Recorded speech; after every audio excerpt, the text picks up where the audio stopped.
स्वागत है आप सभी का बाजिंग न्यूज पर। मैं हूं साक्षी बत्रा। सबसे पहले नजर डालते हैं बाजार के ताजा हाल पर। इस वक्त अगर आप निफ्टी के करंट लेवल्स को देखेंगे तो दिन के निचले स्तरों पर 87.14 के लेवल्स पर निफ्टी कर रहा है कामकाज। करीब 0.25% तक की गिरावट के साथ सबसे ज्यादा गिरावट इस वक्त देखने को मिल रही है कुछ टाटा मोटर्स के शेयर्स में। टाटा मोटर्स डीवीआर भी इस वक्त 9% तक की गिरावट के साथ कर रहा है कामकाज। फार्मा स्पेसेस सन फार्मा में भी जोरदार गिरावट देखने को मिल रही है। साथ ही बीएचईएल और बीपीसीएल कुछ ऐसे शेयर्स हैं जो कि निफ्टी को नीचे खींचते हुए नजर आ रहे हैं। लेकिन सीधा चलते हैं न्यूज रूम और मनीष से जान लेते हैं कौन सी ऐसे पॉकेट्स हैं, सेक्टर्स हैं और शेयर्स हैं जहां पर इस वक्त एक्शन देखने को मिल रहा है। बताइए मनीष। हाँ, धन्यवाद साक्षी। कई सारे स्टॉक्स हैं जिसमें कि आज के ट्रेड में तेजी देखने को मिलेंगे। शुरुआत इंटेलेक्ट डिजाइन से करेंगे। इसमें बाजार के दिग्गज निवेशक राकेश झुंझुनवाला की हिस्सेदारी थी। उन्होंने इस कंपनी के शेयर बेचे हैं, 10 लाख शेयर बेचे। उसका असर शेयर सीधे तौर पर देखने को मिला। आज शेयर में सुबह में हमने देखा था 10-11% की गिरावट थी, अभी करीब 7% की गिरावट के साथ ये शेयर कारोबार कर रहा है। दूसरी जो खबर बीएमएल से जुड़ी हुई आई, दोपहर में करीब 12 बजे के आसपास ये खबर आई कि हिस्सा बिक्री को लेकर जो है बोलियां लेंगे और इसके लिए जो है सरकार जो है सलाहकार की नियुक्ति कर रही है। ये कहने की एक पॉजिटिव खबर आई तो उसका शेयर में हमने उछाल देखा था, लेकिन वापस से अब कहीं ना कहीं 2.5% गिरावट देखने को मिली है, जिस तरह से बाजार में थोड़ा डाउनफॉल देखने को मिला है। डायनामेटिक्स होगा जिसमें एक पॉजिटिव खबर देखने को मिली है। इजराइल की एरोस्पेस कंपनी के साथ इन्होंने करार किया है। उसकी वजह से हमने देखा था कि डायनामेटिक्स में थोड़ा सा मजबूती देखने को मिली थी, हालांकि अब थोड़ा सा करीब 1.5% के आसपास गिरावट देखने को मिली। तो ये कुछ एक ऐसे स्टॉक्स है जो बज़ कर रहे थे खबरों के आधार पर, जिसमें थोड़ा तेजी का रुझान था, लेकिन वापस से अब थोड़ा दबाव देखने को मिला।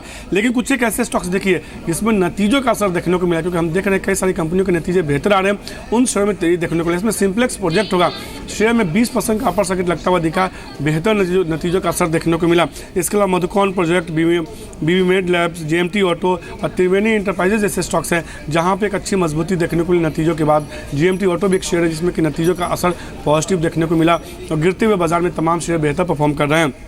कुछ एक ऐसे स्टॉक्स हैं जिसमें नतीजों का बेहद खराब असर देखने को मिला। टाटा मोटर्स नतीजे कल मार्केट आवर के दौरान ही आए थे, थोड़े खराब नतीजे थे। उसके बाद कुछ ब्रोकरेज हाउसेस ने शेयर को डाउनग्रेड भी किया। सेलेसन ने काफ़ी नीचे का टारगेट दिया शेयर के लिए। उसके बाद हमने देखा टाटा मोटर्स और टाटा मोटर्स डीबीआर में जोरदार गिरावट देखने को मिल रही है। सन फार्मा, पीसी ज्वेलर्स, कॉक्सन किंग में भी खराब नतीजों का असर देखने को मिला। ये तमाम शेयर अभी भी गिरावट के साथ कारोबार कर रहे हैं। आज के ट्रेड में देखिए रियल्टी शो में एक बड़ी गिरावट देखने को मिली है। हमने देखा था कि तमाम रियल्टी स्टॉक्स में प्री बजट रैली की शुरुआत हुई, पोस्ट बजट भी इन तमाम रियल्टी स्टॉक्स में तेजी थी, लेकिन आज के ट्रेड में एक डिसाइसिव जो है कहने की गिरावट देखने को मिली।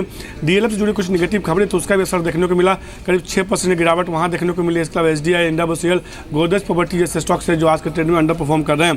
पावर शेयर में हमने देखा कि आज के ट्रेड में प्रॉफिट बुकिंग देखने को मिली और कहीं ना कहीं पावर शेयरों की भी पावर गुम होती हुई दिखी। Adani power, Tata power, Reliance power जैसे स्टॉक्स हैं जो अंडर परफॉर्म कर रहे हैं।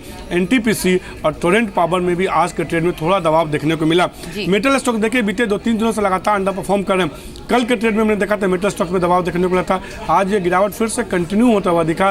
टाटा स्टील, इसके अलावा देखिए हिंडाल्को, वेदांता, इंसान जैसे स्टॉक जो है आज के ट्रेड में अंडर परफॉर्म कर रहे हैं। वैसी कंपनियां जो ऑटो इंडस्ट्री कारोबार में जुड़ी हुई हैं, इन स्टॉक्स ने पूरा परफॉर्म किया था बीते, अगर देखेंगे 10-12 दिनों में या बीते 1 महीने का ट्रेंड देखेंगे, लेकिन अब कहीं ना कहीं इस पूरे सेक्टर में एक प्रॉफिट बुकिंग हावी होती हुई दिख रही है, क्योंकि दिग्गज ऑटो स्टॉक्स भी पिट रहे हैं। प्रिकॉल देखिए, हालांकि प्रिकॉल में भी देखिए सडन स्पैक देखने को मिला, लेकिन एमटेक ऑटो, मदरसन सुमी, जय भारत, मारुति जैसे स्टॉक्स हैं जो आज के ट्रेड में अंडर परफॉर्म करेंगे। और आखिर में एक सेक्टर होगा फार्मा शेयर में आज के ट्रेड में देखिए काफ़ी ज़्यादा गिरावट देखने को मिल रही है। डिस्वेंट फार्मा वहाँ दबाव देखने को मिल रहा है, लाइका लैब्स में दबाव देखने को मिल रहा है, कोपरान में गिरावट देखने को मिल रही है। फिनेंसिया बायोटेक बेहद खराब नतीजे, शेयर में करीब 13-14% गिरावट देखने को मिली। इसका शिल्पा मेडिकेयर जैसे स्टॉक्स अंडर परफॉर्म करे। तो कहीं ना कहीं साक्षी आज ये ट्रेंड है कि छोटे मझौले शेयरों में प्रॉफिट बुकिंग है और एक अच्छी खासी प्रॉफिट बुकिंग देखने को मिल रही है। जी बिल्कुल, बहुत बहुत शुक्रिया मनीष आपका लिस्ट आउट करने के लिए कुछ ऐसे शेयर्स जहां पर इस वक्त दबाव देखने को मिल रहा है। लेकिन इसी बीच आप देखें एक बार गोदरेज ग्रुप के सभी शेयर्स को एक बार देख सकते हैं। गोदरेज इंडस्ट्रीज के भी नतीजे आए हैं और उन्हीं नतीजों के ऊपर अब कॉन्फ्रेंस भी चल रही है। कुछ देर में हम आपको वहां लेके चलेंगे। मिस्टर आदि गोदरेज, ग्रुप चेयरमैन, अब एड्रेस भी कर रहे हैं press conference. 257 crore for the quarter, up 34% from a year ago. Without the extraordinary income GAVL had booked in the previous year, which was because of 2 acquisitions, because of accounting reasons, the PBIT was rupees 228 crores, up 33% from a year ago. Net profit was 76 crore, up 105% from a year ago. all the constituent businesses performed well. Godrej Consumer Products outperformed the sector despite demonetization. Sales were up 8% for the quarter. EBITDA was up 14% for the quarter. Godrej Agrovet, without the extraordinary income I referred to in the previous year, had sales growth of 18% and PBT growth of 369%. Both our new acquisitions in Godrej Agrovet, Creamline Dairy and Aztec Life Sciences, did very well. All the other sectors too performed well. Godrej Properties also showed very good growth. Revenue grew 90% compared to the same quarter of the previous year, and net profit grew 185%. The chemicals business also did well. Revenue grew 34% and PBIT grew 77%. We have overcome the problems of demonetization. The remonetization is now helping our businesses. Thank you. Alright, तो आप सुन रहे थे Godrej group chairman आदि गोदरेज को, जिन्होंने list out किए अपने different group companies के जो नतीजे आए हैं। हर पैरामीटर पर उन्होंने यही कहा कि सभी कॉन्स्टिट्यूएंट्स ने बेहतरीन परफॉर्म किया है। खासतौर पर उन्होंने डिमोनेटाइजेशन के ऊपर भी ये मेंशन किया कि जो इफेक्ट्स थे उसके ऊपर वो काफ़ी ओवरकम करते हुए नजर आए। इन सभी नतीजों से वो रिफ्लेक्ट होता हुआ नजर आया और खासतौर पर अब जो रीमोनेटाइजेशन का प्रोसेस है आगे आने वाली तिमाहियों में और उनके नतीजों में बेहतर ज़रूर प्रदर्शन देखने को मिल सकेगा। चलिए, लेकिन बाजार के ऊपर एक बार और नजर डाल लेते हैं और इस वक्त देख लेते हैं कौन से ऐसे शेयर्स हैं जहां पर इस वक्त सबसे ज्यादा अच्छा परफॉर्मेंस देखने को मिल रहा है। जी एंटरटेनमेंट के शेयर को आप देखिए, यहां पर डिस्क्लेमर भी दे दें कि हमारे एसएल ग्रुप की ही कंपनी है जी एंटरटेनमेंट। 2% ऊपर इस वक्त निफ्टी में सबसे ज्यादा कंट्रीब्यूट करते हुए नजर आ रही है। बॉश और साथ ही HDFC बैंक, ITC और भारतीय इंफ्राटेल जैसे शेयर्स में भी इस वक्त काफी अच्छा मूव देखने को मिल रहा है। 1% तक की तेजी देखने को मिल रही है। खास तौर पर जिस तरीके से बाजार में अभी मोमेंटम चल रहा है उस पर हमने बातचीत करी मार्केट्स के कुछ एक्सपर्ट से और जानने की कोशिश करी कि ऐसे में कौन से ऐसे पोर्टफोलियो में शेयर्स होने चाहिए जहां पर निवेश बेहतर होगा। हमने बातचीत की प्रभुदास लीलाधर के दिल्ली पट से। Unless and until earnings come back या कमेंट्री इस तरह से आती है कि which inspires confidence in the next couple of quarters, मुझे लगता है we'll probably see a sideways movement and some kind of consolidation happening. Of course, not to forget that you have this election results coming, which can provide either a tailwind or some kind of headwinds at the moment, which would provide some volatility in the market. लेकिन ये मान के चल सकते हैं कि थोड़ा बहुत accumulation consolidation phase चलेगा over next couple of months. Absolutely, तो आपने सुना दिलीप भट्ट को, जिनका मानना है कि इस बार का जो अर्निंग सीजन रहा है कहीं ना कहीं कंसोलिडेशन फेज जरूर यहां पर देखने को मिला है। डिमोनेटाइजेशन का भी असर देखने को मिला है। और अब बात अगर हो रही है नोटबंदी की, तो आपको ये भी बता दें कि इस बीते तिमाही में नोटबंदी का असर सभी सेक्टर्स, सभी इंडस्ट्रीज पर तो पड़ा ही, साथ ही मार्केट के पोर्टफोलियो होल्डर्स पर भी जरूर पड़ा है। खासतौर पर बिग बुल राकेश झुनझुनवाला के भी पोर्टफोलियो पर नोटबंदी का काफी असर देखने को मिला। कई उनके ऐसे शेयर्स थे उनके पोर्टफोलियो में जहां पर भारी गिरावट हुई, लेकिन नोटबंदी खत्म होते ही जिस तरीके से रिमोनेटाइजेशन का प्रोसेस शुरू हुआ जनवरी से लेकर अब तक, उनके उन्हीं सब शेयर्स में एक जोरदार रिकवरी भी देखने को मिली है। कौन कौन से ऐसे शेयर्स हैं जहां पर इस वक्त जोरदार रिकवरी देखने को मिली है, पूरी सूची लेकर मौजूद है मेरे साथ मेरी सहयोगी पूजा। बताइए पूजा। जी, कैश बैन अब एक हिस्ट्री है और अगर आपके पास पैसा है तो उन्हें अच्छे स्टॉक में लगाने का समय है। ये बिग बुल ने जब साल स्टार्ट हुआ था तब उन्होंने ये बात कही थी और ये क्लियरली उनके पोर्टफोलियो पर भी देखने को मिल रहा है। जो कुछ स्टॉक्स थे उनके पोर्टफोलियो में नोटबंदी के दौरान उनमें एक भारी गिरावट देखने को मिली थी, लेकिन दिसंबर के बाद जब रीमोनेटाइजेशन का प्रोसेस चालू हुआ और नोटबंदी का असर कहीं ना कहीं जब खत्म हुआ और धीरे धीरे कंपनी ने अपने नतीजे घोषित करना चालू हुए, तब इन सभी स्टॉक्स में एक अच्छी खासी रैली भी देखने को मिल रही है।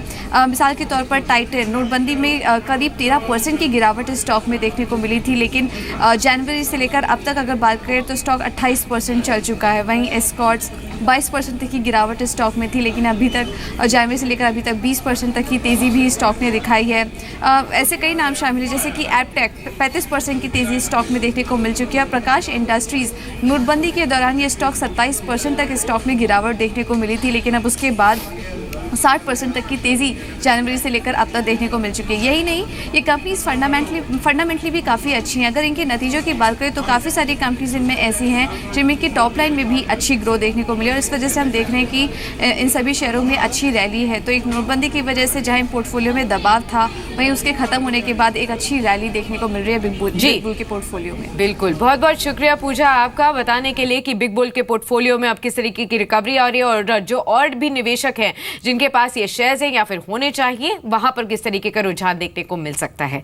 चलिए लेकिन इलेक्शंस की बातचीट कर लेते हैं। उत्तर प्रदेश में अब second phase of voting already शुरू हो चुकी है। खासतौर पर उत्तराखंड की भी बात करें तो एक ही फेज में वहां पर 69 सीट्स पर वोटिंग चालू है। इसी पर पूरी अपडेट लेने के लिए हरिद्वार चलते हैं। हमारे साथ रवि त्रिपाठी जो कि जी मीडिया संवाददाता हैं वो भी मौजूद हैं।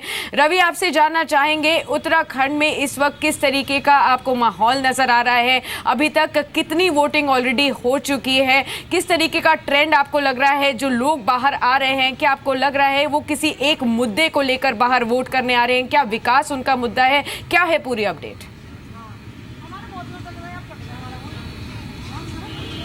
देखिए, अगर बात करें उत्तराखंड की तो उत्तराखंड में अभी तक 1 बजे तक जो मतदान का प्रतिशत माना जा रहा है वो लगभग 32% के आसपास है, और हरिद्वार में सबसे ज्यादा है। अगर पूरे उत्तराखंड की बात करें तो हरिद्वार लगभग 40% के आसपास वोटिंग हुई है, यानी सबसे ज्यादा वोटिंग हरिद्वार में हो रही है और दिख भी रही है। लोग वोटिंग करने के लिए आ रहे हैं। देखिए, पति पत्नी है और पीछे आपको दिखेगा कि लाइन लगा के लोग पोलिंग करने आ रहे हैं और जा रहे हैं। बुजुर्ग भी है, नौजवान भी है।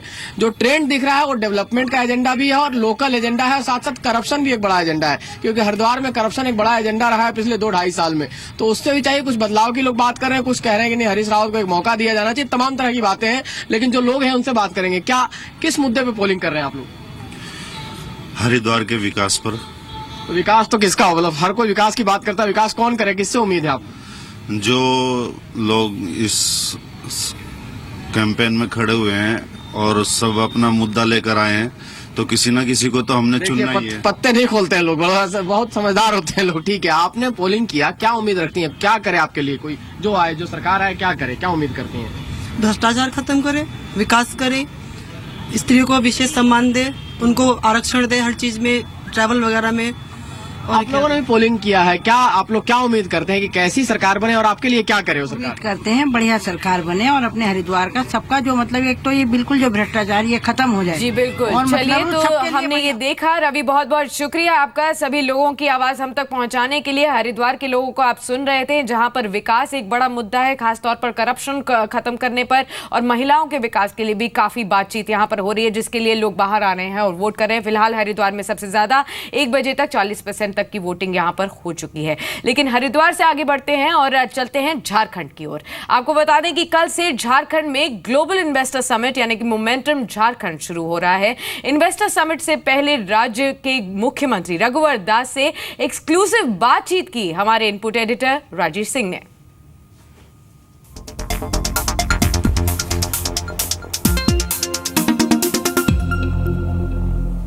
नमस्कार, राजेश सिंह, और आज हमारे साथ हैं झारखंड के चीफ मुख्यमंत्री श्री रघुवर दास जी। सबसे पहले तो सर हम ये जानना चाहेंगे कि मोमेंटम झारखंड से राज्य सरकार को क्या एक्सपेक्टेशंस है, किस तरह के इन्वेस्टमेंट की आप आशा करते हैं? एक वर्ष तक हमने विभिन्न राज्यों में रोड शो करने का काम किया, 2-3 देश भी हमने जाने का काम किया, और जो उस रोड शो में जो निवेशक का रुझान हमें प्राप्त हुई, तो हमें लगा कि पूरी दुनिया से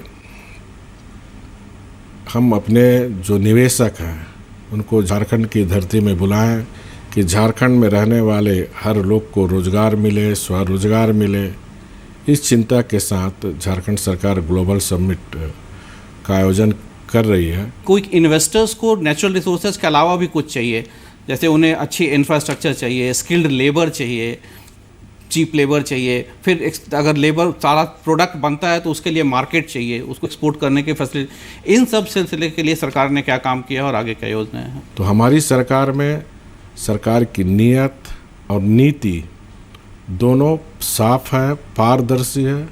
और हमने राज गठन होने के बाद, सरकार मेरी बनने के बाद, हमने सबसे पहला फोकस किया नीतियां बनाने में।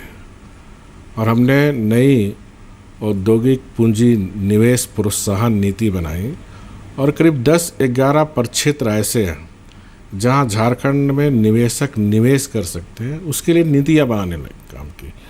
क्योंकि झारखंड माइंस मिनरल्स के साथ साथ यहाँ हमारे यहाँ सब्जी भी काफ़ी होती है, तो हम फूड प्रोसेसिंग की पॉलिसी बनाए।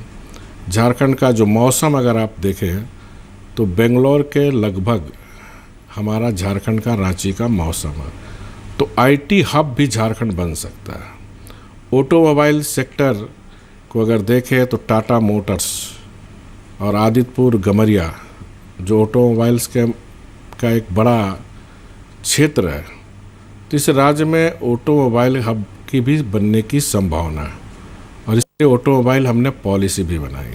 हमें छोटे छोटे जो मध्यम उद्योग, ग्राम उद्योग, कुटीर उद्योग लगाकर उनको हम रोजगार दे सकते हैं। और टेक्सटाइल एक ऐसा सेक्टर है जहाँ काफ़ी रोजगार की गुंजाइश है, तो टेक्सटाइल पॉलिसी भी हमने बनाई। और देश का बेहतरीन राज्य का टेक्सटाइल पॉलिसी अगर कहें तो वह झारखंड का। और इस दिशा में काफ़ी निवेशक टेक्सटाइल के सेक्टर में निवेश करने आ रहे हैं। 1-2 लोग ज़मीन भी देख लिया है, ज़मीन हमने दे भी दी है। और 2-3 महीने के अंदर ही टेक्सटाइल का यहाँ काम शुरू हो जाएगा।